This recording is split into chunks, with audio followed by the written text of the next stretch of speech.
El 13 de octubre de 1972, seguramente algunos de ustedes no habían nacido todavía, otros sí, un avión que salió desde Montevideo, Uruguay, transportando a un equipo de rugby y, por supuesto, familiares y tripulantes, iba a cruzar la cordillera de los Andes para disputar un partido de rugby con un equipo de Chile, de Santiago de Chile. En el camino, cruzando la cordillera de los Andes, el avión se estrelló por una falla no mecánica, sino una falla humana. Se estrelló el avión en la cordillera de los Andes. Por supuesto, varios murieron en el acto, pero otros sobrevivieron. A los 10 días del accidente, los que habían sobrevivido al accidente, en medio de las cordilleras de los Andes, las nevadas cordilleras de los Andes, 10 días después, a través de la radio que estaba rota y todos los fierros retorcidos del avión, escucharon que ya los habían dado por perdidos y por desaparecidos y que ya no los iban a buscar más. Por lo tanto, esta gente pasó, los sobrevivientes, 2 meses allí en las gélidas y nevadas montañas de la cordillera tratando de sobrevivir. Desesperados, habiendo ya pasado 2 meses, 3 de ellos decidieron salir a buscar ayuda, sin saber a dónde ir. No tenían GPS, no tenían celular, no tenían ninguna manera de poder saber hacia dónde iban, pero de todos modos, si quedaban ahí iban a morir, así que decidieron salir para ver si podían encontrar de alguna manera un camino que los llevara hacia alguna población, algo que los pudiera ayudar. Dos de ellos continuaron, uno tuvo que regresar. Eran muchachos jóvenes, jugadores de rugby, algunos de ellos eran estudiantes universitarios, la gran mayoría, y uno de ellos era médico. Por lo tanto, estos dos, un poquito más fuertes que los demás, decidieron continuar y a ver qué es lo que el destino les deparaba.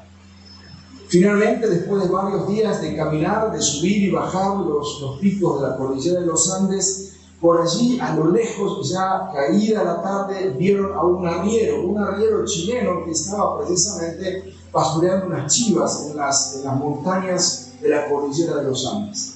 De manera desesperada, estos dos que venían buscando precisamente ayuda, comenzaron a hacer señas diciéndole: acá estamos, somos nosotros, necesitamos ayuda. Le hacían señas de un avión, que un avión estaba, era un avión, que era el sobreviviente de un avión. Todo esto lo contó precisamente Canessa, que es uno de los sobrevivientes, este año que pasó cuando se cumplieron precisamente 50 años de esta situación. Cuando el arriero los vio, ya había caído la tarde, por lo tanto era imposible llegar hasta ellos, estaban muy lejos de distancia, solamente podían ver a estas 2 personas, y el arriero les hizo seña, y la seña es: mañana, mañana vengo con ustedes, mañana vengo con ustedes. Y así fue. Al otro día comenzó el plan de rescate, que después de 72 días de aquel accidente, finalmente lograron rescatar a 16 sobrevivientes. El título que ocupó la primera plana de todos los diarios de la región fue "Viven", en mayúscula y con signos de admiración. ¡Viven! Y también un subtítulo que decía "Tragedia por milagro". Hay un libro muy chiquito que tiene este título, "Viven", y cuenta precisamente la historia de lo que estos muchachos, esta gente tuvo que vivir en las gélidas montañas o en la cordillera de los Andes. Mañana es una palabra que quizá para algunos de nosotros no tiene mucho significado. Es hasta mañana nos vemos, mañana hacemos tal cosa, mañana venimos, mañana vamos a trabajar. Un mañana que posiblemente para cualquiera de nosotros no tiene mucho significado, pero para aquellos que están atravesando diversas pruebas, para aquellos que están atravesando situaciones límites, para aquellos que están en situaciones como estos, para aquellos que están atravesando pruebas, dificultades matrimoniales, económicas, situaciones con sus hijos, luchando con un tema de salud, con una situación de salud, el mañana puede ser una palabra con mucho significado. Por lo tanto, La palabra o esta predicación, esta enseñanza que quiero compartir lleva el título Mañana, signos de una esperanza segura. Y quiero que usted busque la primera epístola de Pedro, porque si hay una epístola en el Nuevo Testamento que verdaderamente está llena de esperanza, es precisamente la primera epístola de Pedro. Y déjeme compartir en breves segundos un pequeño contexto de esta epístola de Primera de Pedro. La carta fue escrita en el año 63 después de Cristo, Eran años difíciles para los cristianos. Nerón era el emperador romano durante esos años. Nerón estuvo en el poder desde el año 54 al año 68. Se considera a Nerón el emperador más salvaje, o uno de los emperadores más salvajes que tuvo Roma. Dice que mandó a matar a su propia esposa, mandó a matar a su madre. Ni quiero imaginar lo que hizo con la suegra.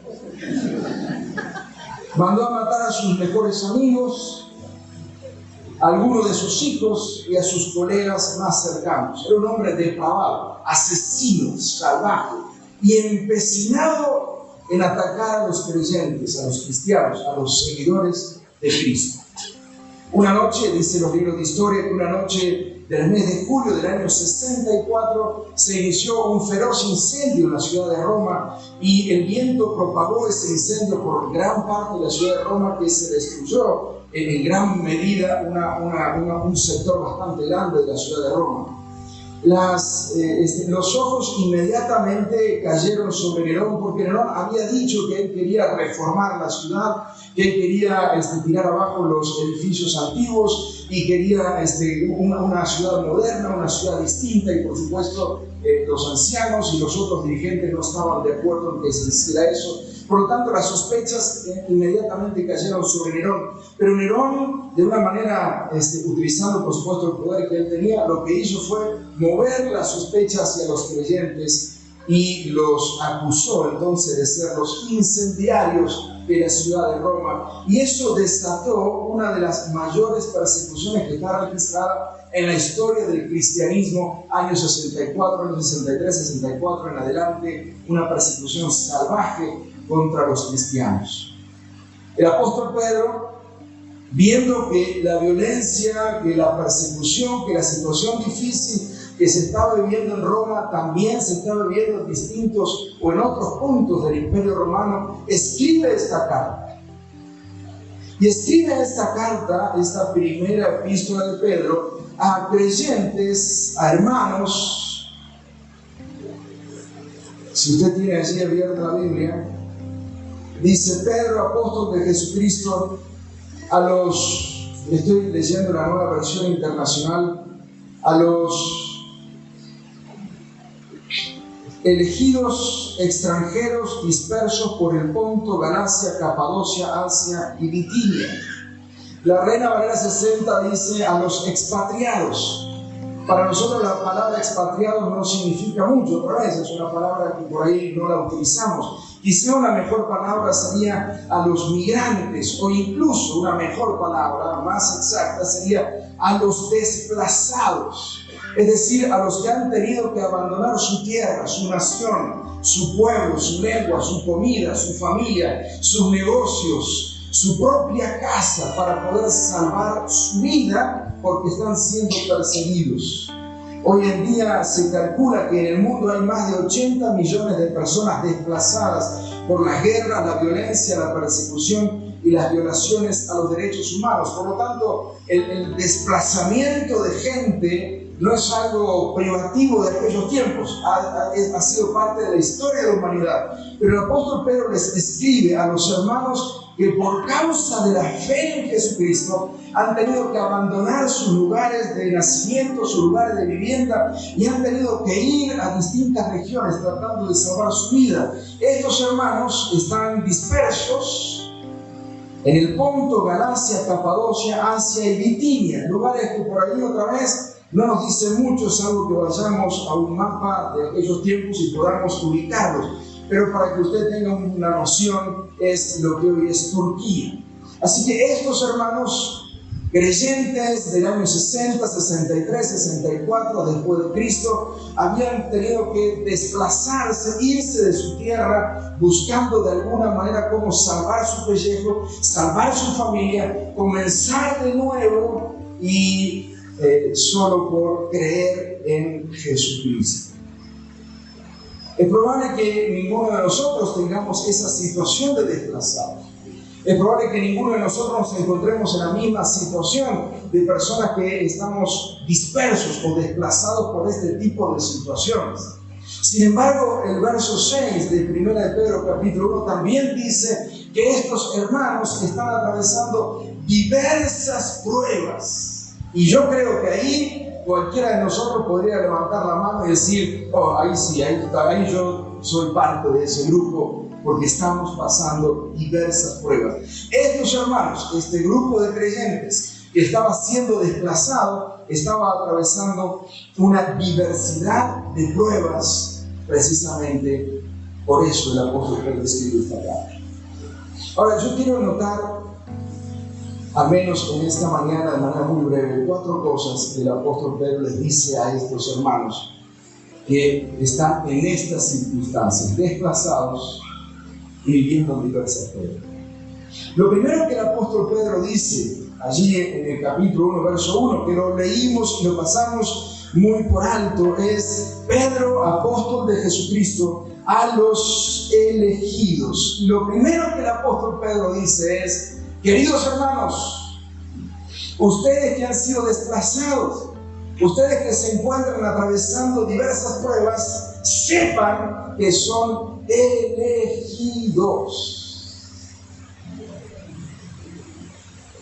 Y lo que el Señor nos dice en esta mañana, a través de esta palabra, a través de esta epístola, es que nosotros somos elegidos de Dios. ¿No le parece maravilloso? Somos elegidos de Dios. Ahora, para usar una ilustración futbolera, cuando éramos pibes, ya hace un buen tiempo, porque tenemos buena memoria, recordamos esos tiempos. Pero ustedes recordarán que cuando éramos pibes y se armaba en el barrio o en la escuela un partido de fútbol, el tema o la ansiedad era: yo quiero que me elijan, yo quiero jugar, quiero ser parte del equipo, a veces me quedo afuera del equipo. Entonces, para ser elegido y formar parte del equipo, de la escuela, del barrio, de donde sea que participamos en ese partido de fútbol, había tres opciones. La primera era ser bueno, es decir, tener una buena zurda, tipo Messi. Ahí, claro, por supuesto, inmediatamente éramos elegidos. La segunda, o una buena zurda o una derecha potente, cosa que tuviera una fuerza donde el balón pudiera ir con fuerza, o incluso una patada salvaje hacia alguno que fuera más o menos bueno jugando. Así que teníamos que tener algunas virtudes para ser elegidos. Ahora, los que no teníamos muchas virtudes como para ser elegidos, ni una zurda ni una derecha, es decir, teníamos las piernas cruzadas y los pies medio cruzados y no sabíamos mucho del tema del fútbol, la segunda opción era ir al arco. ¿Recuerda eso? Es decir, bueno, yo voy al arco y listo, entonces listo, porque nadie quería ir al arco. Entonces, si uno decía voy al arco, listo, sos elegido, vení conmigo y jugás para mí. Y la tercera opción, ¿cuál era? Claro, la tercera era hacer daño de la pelota, porque digamos, si la persona se iba con la pelota a la casa, se terminaba el partido de fútbol. Así que el que era dueño de la pelota sí o sí era elegido en uno o en otro equipo, no había forma de quedar fuera del equipo. Por eso es que aquellos que éramos un poco patadura y que no podíamos ir al arco, le decíamos a nuestros padres que te regalamos la pelota de fútbol, porque entonces era elegido sí o sí en el equipo del barrio, en el equipo de la escuela. Ahora, fíjense ustedes qué situación, porque para formar parte del equipo del Señor, ninguno de nosotros somos buenos. Lo que dice la palabra es que todos nosotros somos malos jugadores. Es más, somos tan malos que todos le hemos errado al arco.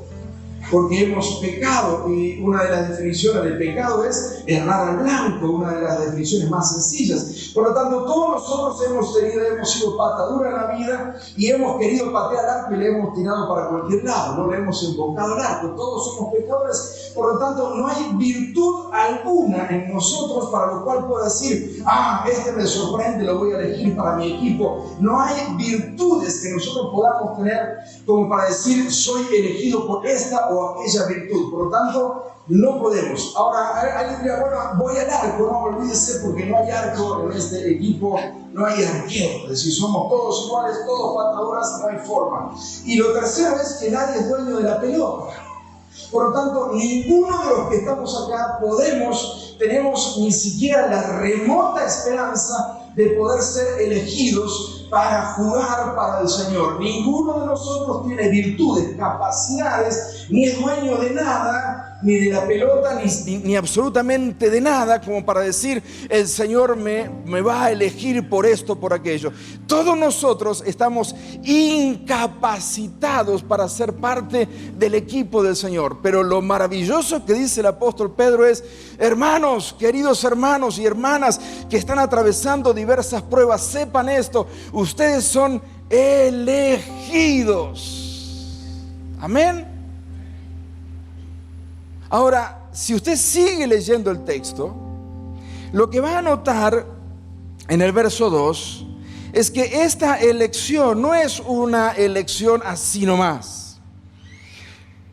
Dice el texto maravilloso el apóstol Pedro: elegidos, a los elegidos, verso 2, según la previsión de Dios el Padre, mediante la obra santificadora del Espíritu, para obedecer a Jesucristo y ser redimidos por su sangre.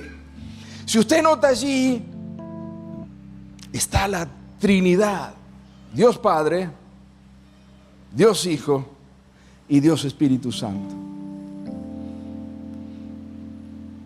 Usted y yo hemos sido elegidos por el Trino Dios. Dios Padre, Dios Hijo y Dios Espíritu Santo te han elegido. La Trinidad puesta de acuerdo, eligiéndote. Dios Padre diciendo en la previsión, en el previo conocimiento de las cosas, Dios Padre dijo: aún antes que naciera, aún antes de que estuvieras en el vientre de tu madre, Dios te eligió. Dios el Padre en su previsión, en su previo conocimiento, Dios el Padre te eligió, te escogió. Jesucristo dijo: es un problema porque este es un patadura, no puede ser parte del equipo. Jesucristo dijo: tranquilo, yo voy a morir por él y voy a redimirlo con mi sangre, voy a perdonar todos sus pecados para que él sea un elegido.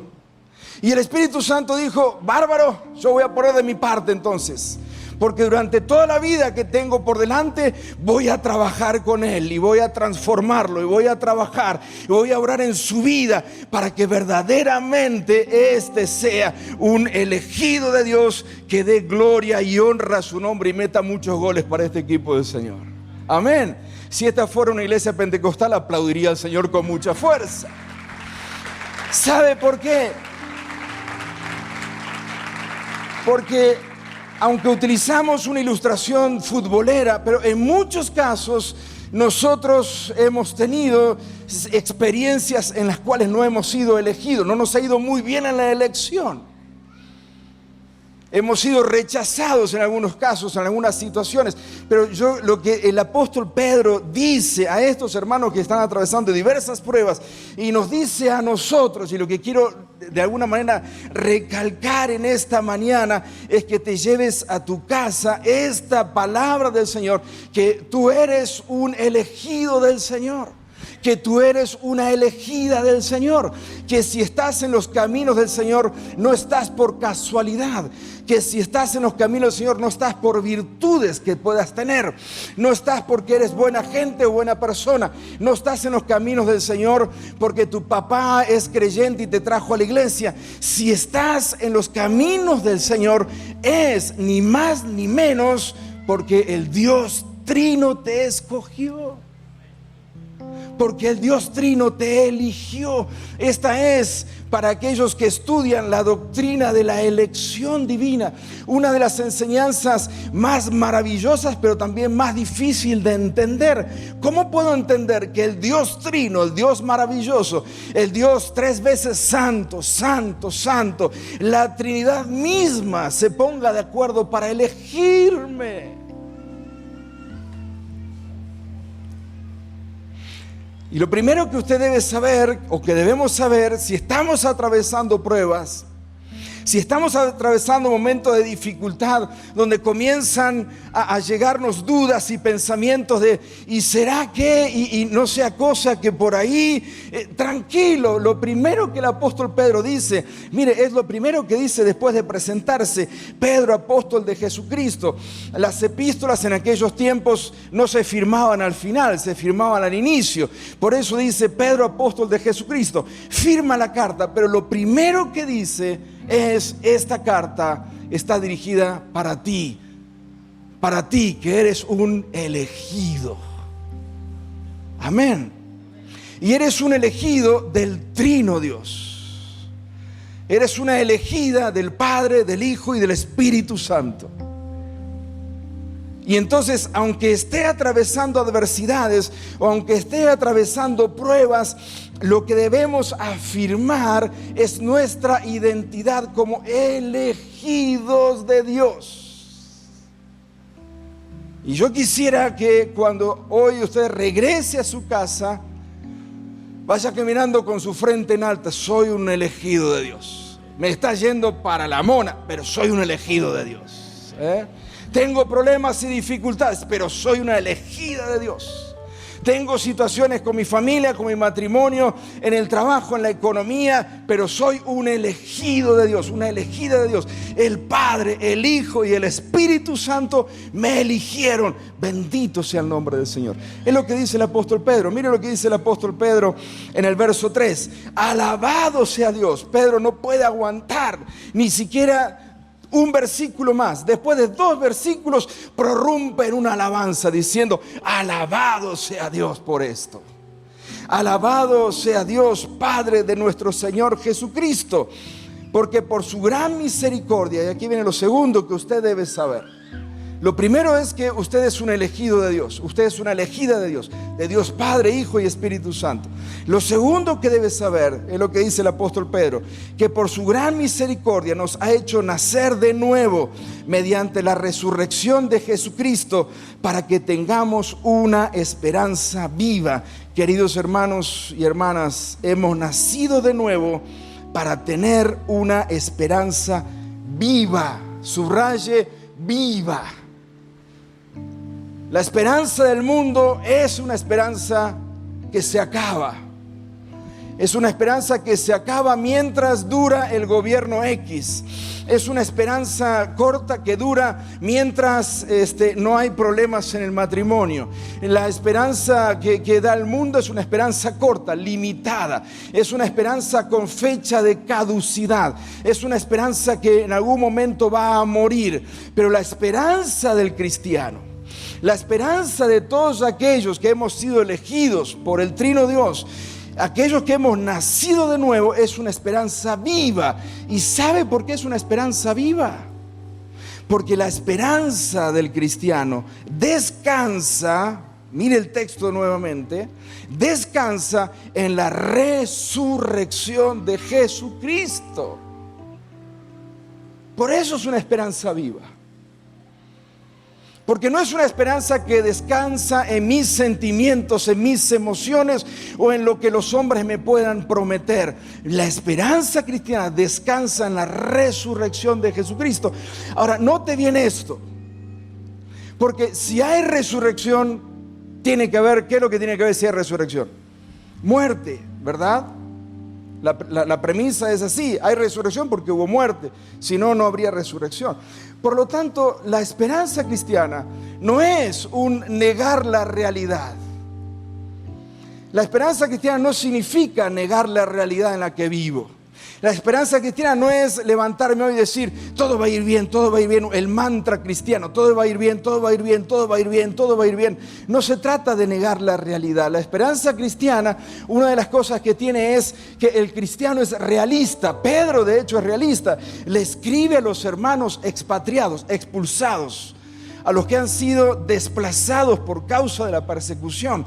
Por lo tanto, Pedro no está negando la realidad. Ellos están atravesando diversas pruebas. Pedro no niega la realidad, pero Pedro dice, queridos hermanos, ustedes han nacido una esperanza viva. Y esa esperanza viva, la esperanza del creyente, significa no negar la realidad, aceptar lo que nos está pasando, pero entender que aunque nos toque pasar por el sufrimiento y por la muerte, habrá resurrección en Jesucristo. Que aunque nos toque pasar por situaciones difíciles, adversas, y aunque nos toque caminar por el valle de sombra y de muerte, el Señor estará con nosotros y nos levantará. La esperanza cristiana no es negar la realidad. La esperanza cristiana es decir, me está pasando esto, pero ¿saben una cosa? Mi alma no quedará para siempre en el sepulcro. Dice el salmista allí en el Salmo 16, Señor, porque tú no dejarás mi alma entre los muertos, ni permitirás que tu amado se pudra en el sepulcro. Aunque nos toque llegar hasta el sepulcro mismo, la esperanza cristiana nos dice que habrá resurrección de los muertos. Amén.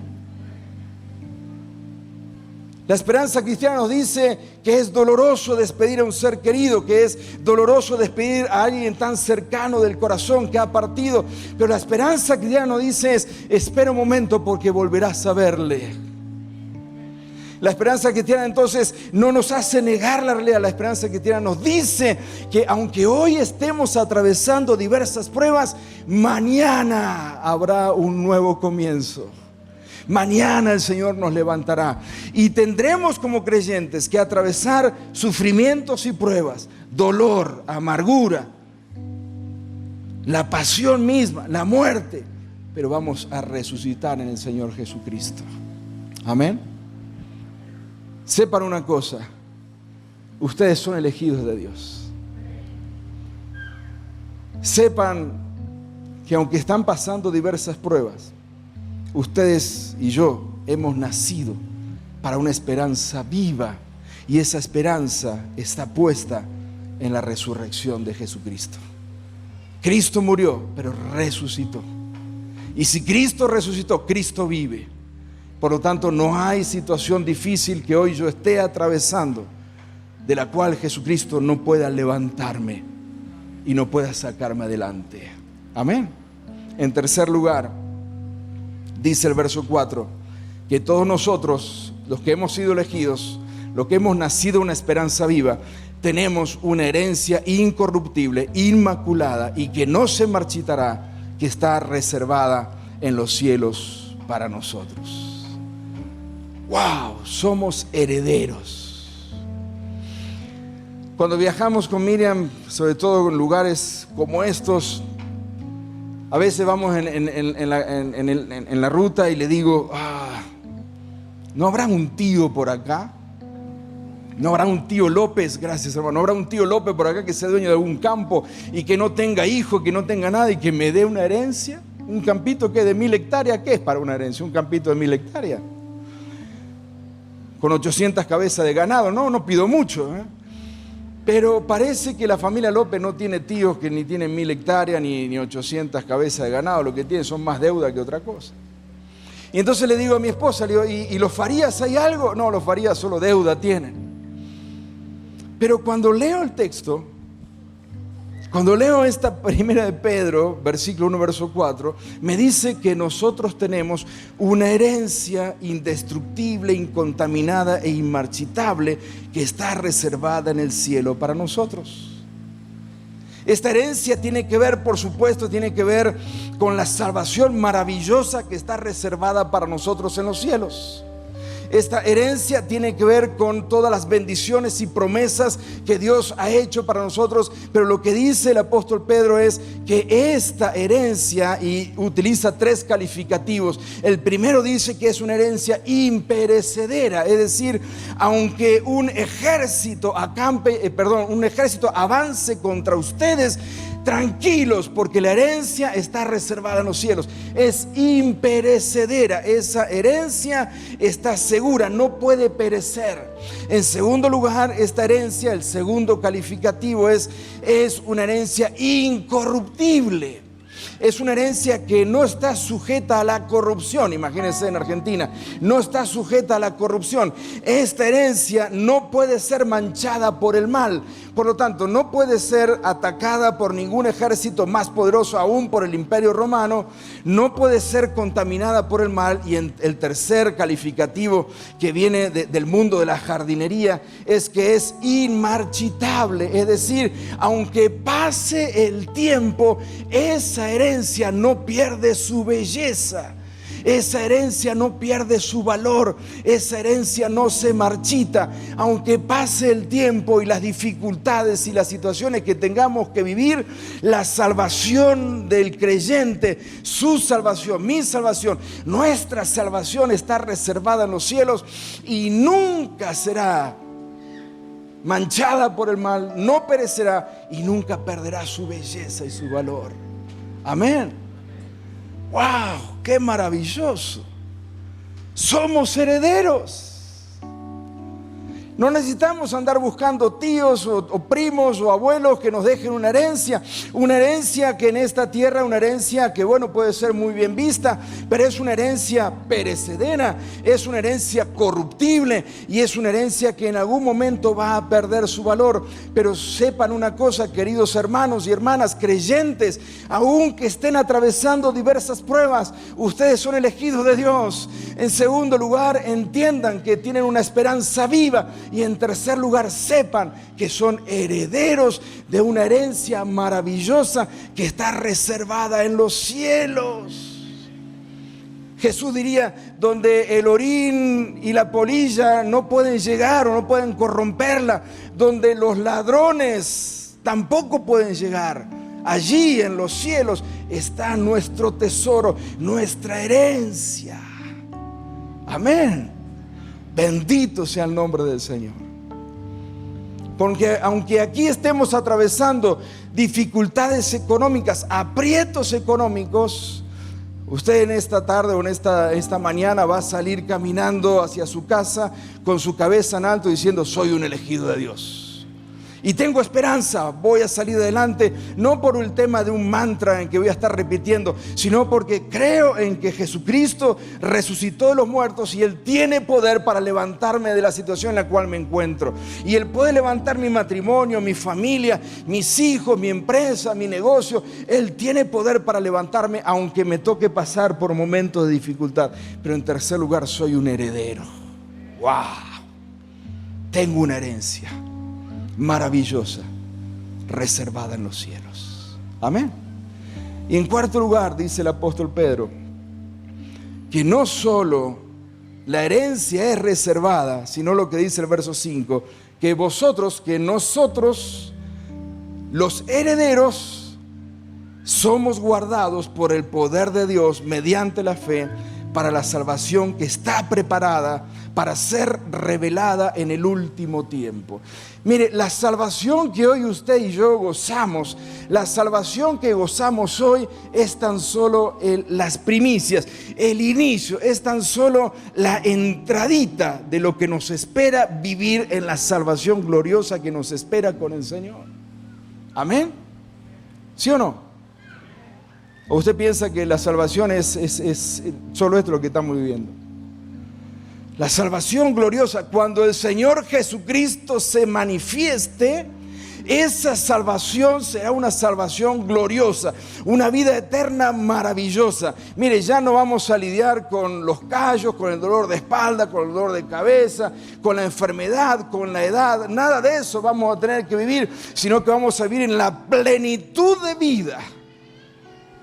Y lo que dice el apóstol Pedro es que mientras esperamos esa salvación que sea revelada en los últimos tiempos, mientras esperamos, el Señor nos guarda. Si no fuera porque el Señor nos guarda, ninguno llegaría hasta el final. Amén. Tengan claro eso.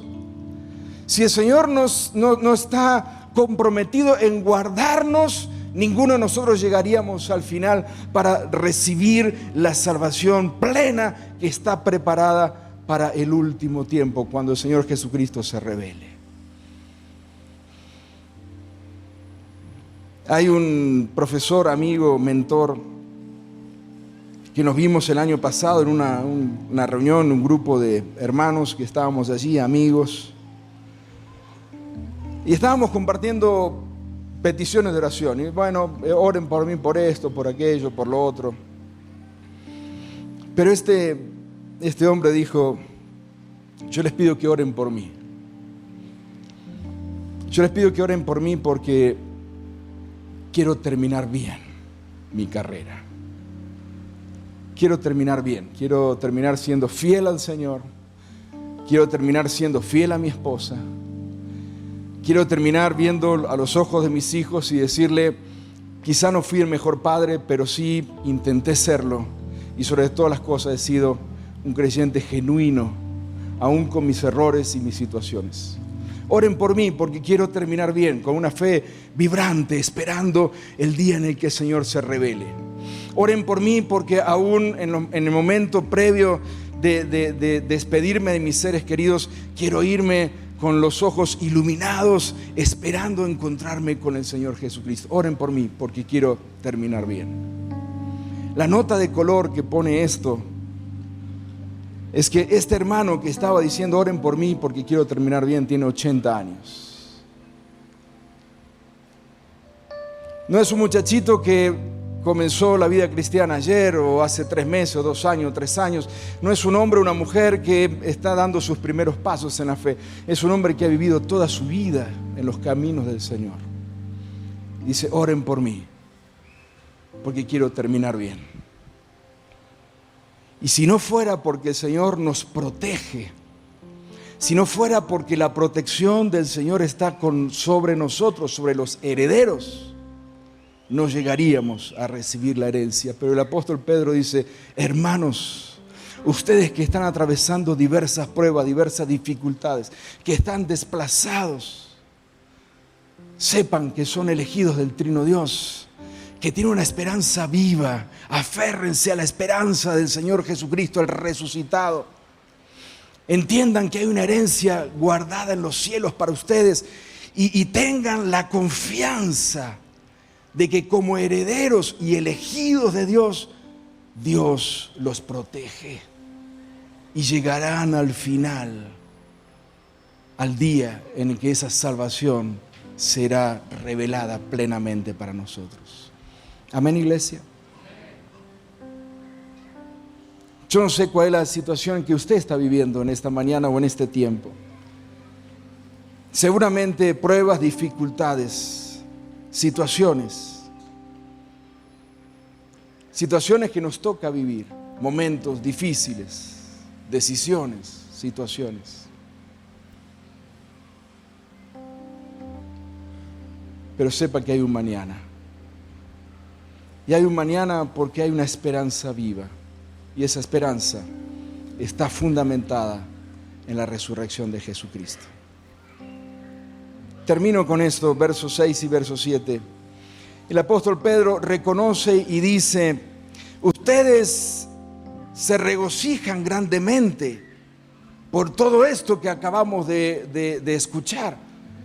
El ser elegido, el tener una esperanza viva, el tener una herencia en los cielos, el ser guardados, protegidos por el Señor mismo, nos llena de alegría y nos regocijamos profundamente, aunque ahora, mire ese aunque, término de tiempo, aunque ahora, por un poco de tiempo, si es necesario. ¿No te viene otra vez allí la indicación de tiempo? Aunque ahora, por un poco de tiempo, si es necesario, seáis afligidos con diversas pruebas. La indicación de tiempo es, aunque ahora por un ratito de tiempo, tengáis que o tengan que sufrir diversas pruebas, aunque tengan por un ratito de tiempo. Yo sé que alguno estará pensando, ratito, este no sabe lo que yo estoy viviendo. Ya le conté mi testimonio de 32 años de casado. Y quizá alguno dice, ratito, llevo un ratote lidiando con esto. Es decir, llevo mucho tiempo lidiando con esta situación. Mi familia, mi matrimonio, mis hijos, mi empleo, mi situación que no cambia, mi vida espiritual que parece que está estancada. Y llevo, no un ratito, una enorme cantidad de tiempo y parece que el tiempo no pasa más. Lo que dice el apóstol Pedro es, ustedes se regocijan aunque ahora por un ratito de tiempo, porque ese tiempo de prueba es un ratito de tiempo en comparación con la enorme eternidad que tenemos por delante. Cuando vemos en perspectiva el tiempo de sufrimiento, el tiempo de adversidad es tan solo muy pequeño cuando lo vemos en perspectiva del tremendo, de la vida eterna que tenemos con el Señor. Y lo que dice el apóstol Pedro es que aunque por un ratito de tiempo seáis afligidos por diversas pruebas, pero note ¿para qué? El propósito de las pruebas. Para que la prueba de vuestra fe, más preciosa que el oro que perece, aunque probado por fuego, sea hallada que resulta en alabanza, gloria y honor en la revelación de Jesucristo. Amén. Permítame utilizar la imaginación, no es revelación, es imaginación.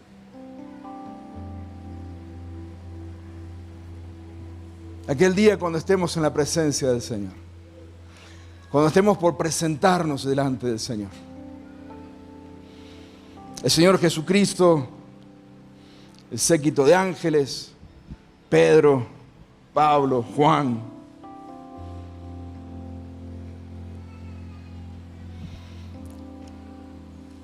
allí, esa reunión, esperándonos dar la bienvenida. Y el Señor Jesucristo diciendo, ustedes no conocieron a Carlos, ¿no? Es de los 70,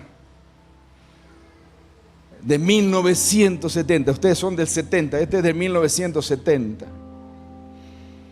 Muchachito, nacido en un pueblito, Bordenave, tengo que decirlo en cada lugar donde predico, Bordenave. Una belleza de país, iba a decir, más o menos. 800 habitantes, pequeñito. Sin iglesia evangélica, sin testimonio evangélico, presente. ¿Los conocen? Viene entrando ahí. Muchachito. Lo elegimos aún antes de que naciera. Morí por él. El Espíritu Santo ha estado trabajando, un trabajo tuvo tremendo, ni hablar con su matrimonio. Agotado el Espíritu Santo. Pero véanlo, miren cómo brilla.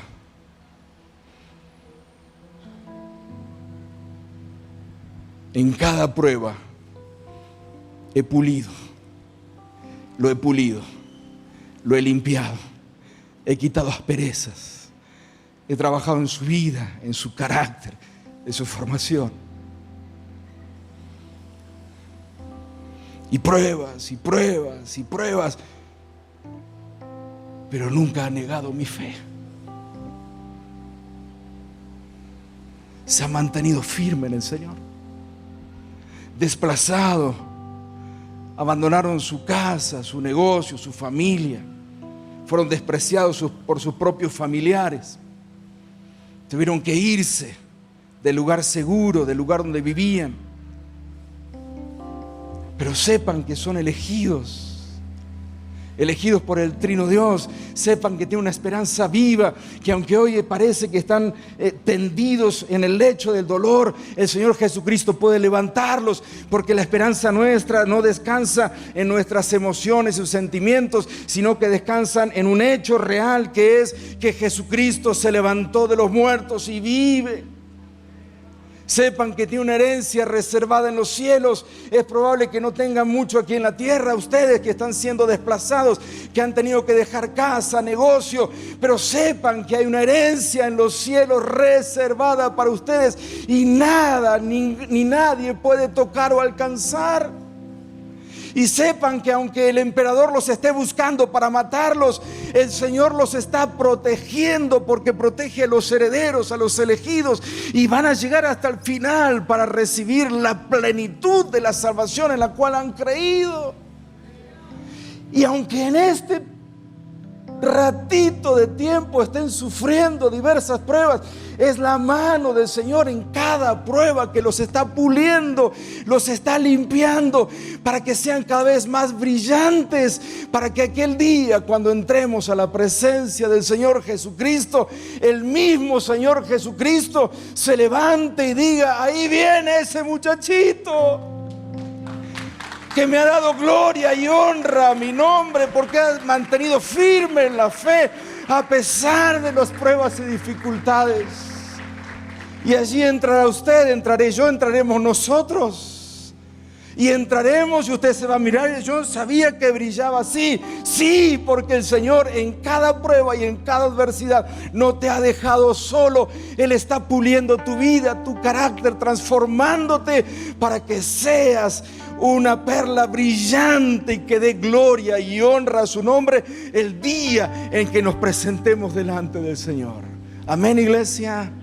Aunque por un ratito de tiempo, bendito sea ese ratito de tiempo.